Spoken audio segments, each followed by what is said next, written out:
මචන්ලා පොඩ්ඩක් හිතපන් ලෝකෙ සුපිරිම සුපර් බයික් එකක් හදන ඩුකාටි සමාගමයි ලෝකෙම පිස්සු වට්ටපු සුපිරිම කා හදන ලැම්බෝගිනි සමාගමයි එකතු වෙලා එකම එක මැෂින් එකක් හැදුවොත් කොහොමද තියෙයිද?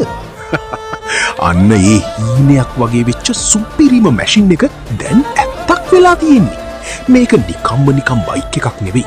රෝද දෙකෙන් ආපු ලැම්බෝගිනි සයන් FKP 37 එකක්. ඩුකාටි පැණිගාලේ V4 ලැම්බෝගිනි. අම්මෝ මේක දිහා බලාගෙන ඉන්නකොටත් ඇඟේ මයිල් කෙලින් වෙනවා මචං.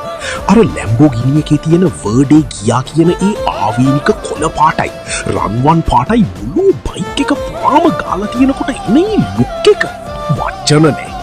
මුළු බයික් එකම හදලා තියෙන්නේ කාබන් ෆයිබර් වලින්. ඒකේ තියෙන වීල් රිම්ස් ෆ්‍රන්ට් මඩ් ගාඩ් සේරම නිර්මාණය කරලා තියෙන්නේ ලැම්බෝගිනි සයන් එකේ සුපිරි ඩිසයින් එකටමයි. හැබැයි ඉතින් මේක ලස්සන විතරක් නෙවෙයි. මේක ඇතුලේ ගැහින්නේ ඩෙස්මොඩිසි ස්ට්‍රාඩාලේ V4 එන්ජින්. ට්‍රොටල් එක පොඩ්ඩක් කරකවපු ගමන් නිකන් සිංහේ ගොරවනවා වගේ මුළු පපුවම හිරි වැටිලා යනවා. අශ්ව බල 208කට වඩා වැඩි සුපිරි බලයක් එක්ක පාරේ ඉක්ලෙන්න විතරක් නෙවෙයි මේක පදිනකොට දැනෙන ගැම්ම ත්‍රිල් එක ඒක වෙනමම ලෝකයක් මචං. ලෝකෙටම මේ වගේ බයික් හැදෙන්නේ සීමිත ප්‍රමාණයක් විතරයි. ඉතින් මේක පාරක යනවා දකින්න එක ලේසි නෑ. ඇත්තටම මේක බයික් එකක් නෙවෙයි. රෝද දෙකේ